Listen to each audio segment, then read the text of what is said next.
இதற்கு ஒப்பாய் இருக்கிற இரண்டாம் கற்பனை என்னவென்றால், உண்டத்தில் நீ அன்பு கூறுவது போல பிறனிடத்தில் அன்பு கூறுவாயாக என்பதே. இவைகளில் பெரிய கற்பனை, இவைகளிலும் பெரிய கற்பனை வேறு ஒன்றும் இல்லை. அப்படி ஆண்டவர் அவனுக்கு சொல்லிக் கொடுத்தார். இந்த கற்பனைகள் எல்லாம் இவனும் கை கொண்டு நடக்கிறவன் தான். ஒரு அல்லேலூயா சொல்லுங்க பார்க்கலாம். ஆண்டவர் சொன்ன அந்த கற்பனைகள் எல்லாம் இவன் முழுக்க முழுக்க கை கொண்டு நடக்கிற மனிதன் தான்.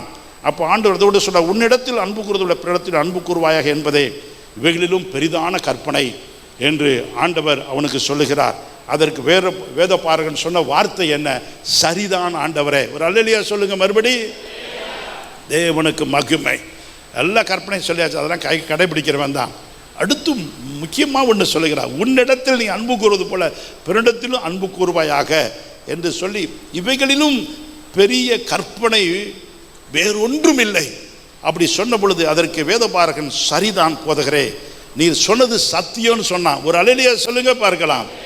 சரிதான் போதகரே, நீர் சொன்னது சத்தியம் அப்படின்னு சொன்னான். அப்போ அது தொடர்ந்து பேசுகிறான். ஒரே தேவன் உண்டு, அவரை தவிர வேறொரு தேவன் இல்லை. முழு இருதயத்தோடும் முழு மனதோடும் முழு ஆத்துமாவோடும் முழு பலத்தோடும் அவரிடத்தில் அன்பு கூறுவதும் தன்னிடத்தில் அன்பு கூறுவது போல் பிறனிடத்தில் அன்பு கூறுவதுமே சர்வாங்க தகனம் முதலிய பலிகளை பார்க்க முக்கியமாக இருக்கிறது அப்படி சொன்னான்.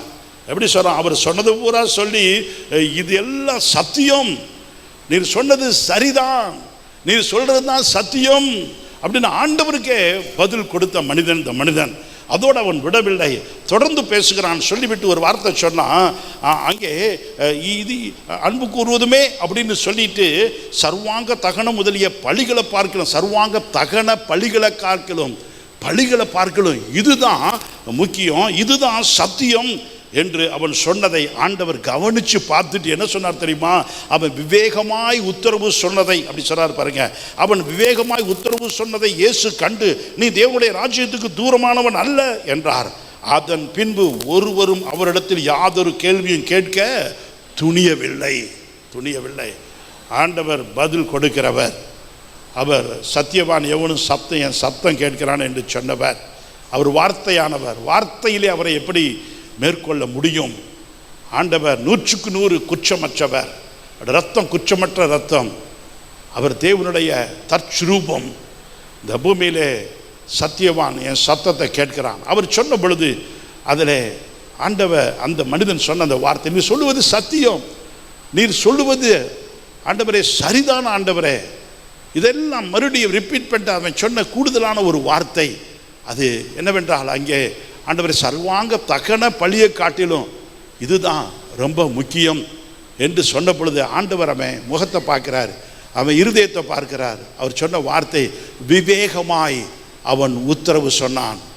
இருதயத்தை நிறைவ வாய் பேசும். இவன் வாயிலேருந்து சொல்லலை, கழுத்திலேருந்து சொல்ல, இருதயம் அப்படி அவனுக்கு இருக்கிறது என்று கண்டுபிடித்து அவர் என்ன சொல்லுகிறார்? அவன் விவேகமாய் உத்தரவு சொன்னதை கண்டு அவர் சொன்னார், நீ தேவனுடைய ராஜ்யத்துக்கு தூரமானவன் அல்ல அப்படி சொன்னார். You are not far from the kingdom of God. You are not far from the kingdom of God. நீ தேவனுடைய ராஜ்யத்துக்கு தூரமானவன் அல்ல என்று சொன்னதை பார்க்கிறோம். இந்த மனுஷனுடைய வாழ்க்கையிலே பாருங்கள், முதலாவது தேவனுடைய ராஜ்யத்தை நீதியை தேடுங்கள், இந்த உலக ஆசீர்வாதங்கள் எல்லாம் கூட கொடுக்கப்படும். இந்த உலகத்துக்குரிய சகல ஆசீர்வாதத்தினாலும் இந்த வேத பாரகன் நிரப்பப்பட்டிருப்பான்.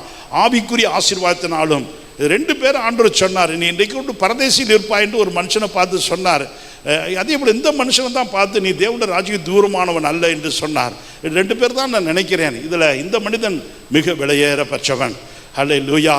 இதை பார்க்கிற அருமையான தேவனுடைய பிள்ளைகளே, நாம் எந்த இடத்துல இருக்கிறோம்? எத்தனாவது ரேங்க் வாங்குவோம்? கர்த்தருக்கு ஸ்தோத்திரம். ஆண்டவர் நல்லவர், ஆண்டவர் நல்லவர். யோசித்து பார்க்கலாமா? வீட்டில் போய் சிந்தனை பண்ணி பார்ப்போமா? இந்த வசனங்கள் எல்லாம் மனதில் வைத்து சிந்திப்போமா? கர்த்தருக்கு ஸ்தோத்திரம். முதலாவது தேவராஜ்யத்தை நீதியை தேடுங்கள். இவைகளெல்லாம் இந்த உலக ஆசீர்வாதங்கள் எல்லாம் உங்களுக்கு ஆட்டோமேட்டிக்காக வரும். உங்கள் ஜெபத்துக்கு உடனே பதில் கிடைக்கும்.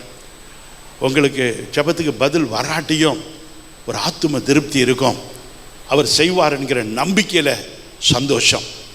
இன்னும் ஜெபத்துக்கு பதிலே வரல, ஜெபந்தான் பண்ணியிருக்கோம், ஜெபத்துக்கு பதில் கொடுப்பாருங்க நம்பிக்கை இருக்குது. ஆனால் பைபிள் வசனம் சொல்லுது, நம்பிக்கையிலே சந்தோஷமாயிருங்க. நம்பிக்கை கட்டாயம் செய்வார். அவர் இன்னைக்கு செய்யாமல் இருக்க மாட்டார். எனக்கு செய்யாமல் அவர் யாருக்கு செய்வார்? அவர் செய்வார். அந்த நம்பிக்கையில் இருக்கிற சந்தோஷம் பெற்றுக்கொள்ளும் போது இருக்கிற சந்தோஷத்தை காட்டிலும் கூடன்னு நான் ஃபீல் பண்ணுறேன். ஏன்னா நம்ம பாதிக்கப்பட்டிருக்கிறோம்ல, ஜெபத்துக்கு பதில் கிடைக்கல. நம்ம நல்லா ஜெபம் பண்ணிட்டோம், ஆண்டவர் கேட்டுட்டார், அதை நல்ல ஆவியில் உணர முடியுது, ஜெபத்துக்கு பதில் வந்துடும் நம்புகிறோம். அந்த நம்பிக்கையில் சந்தோஷமாக இருக்கும். பெற்றுக்கொண்டு சந்தோஷமாக இருக்கிறது ஒரு ஃபிசிக்கல் உலகத்துக்குரிய காரியம், உலக ஆசீர்வாதம் தான் பெற்றுக்கொண்டு சந்தோஷமாக இருக்கிறது. ஆனால் ஜெபம் பண்ணிட்டு கிடைக்கும்னு நம்பிக்கையாக இருக்கிறது ஸ்பிரிச்சுவல் பிளஸிங், ஆவிக்குரிய பிளஸிங். இதை கேட்கிற அருமையான தேவனுடைய பிள்ளைகளே, நான் சொல்றது உங்களுக்கு விளங்குமானால் கரங்களை தட்டி கர்த்தருக்கு நன்றி சொல்லுங்கள். பார்க்கலாம். தேவனுக்கு மகிமை, தேவன் மகிமைப்படுவாரா. இந்த மனுஷன் அந்த வசனத்துக்கு அப்படியே, அந்த வசனம் வாழ்க்கையில் அப்படியே நிறைவேறிடுச்சு அப்படின்னு நான் நம்புகிறேன். கர்த்தருக்கு ஸ்தோத்திரம். அதாவது தேவராஜ்ய நீதியை தேடுவைகள் எல்லாம் அவனுக்கு கூட கொடுக்கப்படும். தேவராஜ்யத்தை தேடினவன் உலக ஆசீர்வாதத்தில் நிறைவுள்ள மனுஷனாய் கர்த்தரால் பாராட்டப்பட்ட ஆசீர்வதிக்கப்பட்ட அவனுக்கு பரலோகத்தை ஆண்டவரே வாக்கு கொடுத்து ஒரு மனிதன். எத்தனை மகிமை, எத்தனை மேன்மை.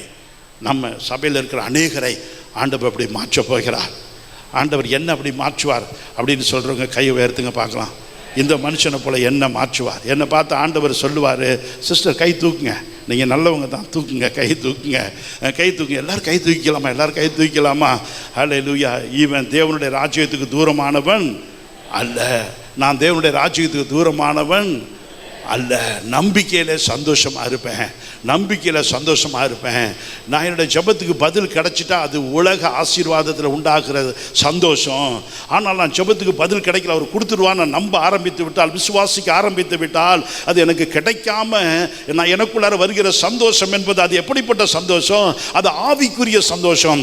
உலக ஆசீர்வாத சந்தோஷத்தை காட்டிலும் ஆவிக்குரிய சந்தோஷம் பல மடங்கு உயர்ந்தது.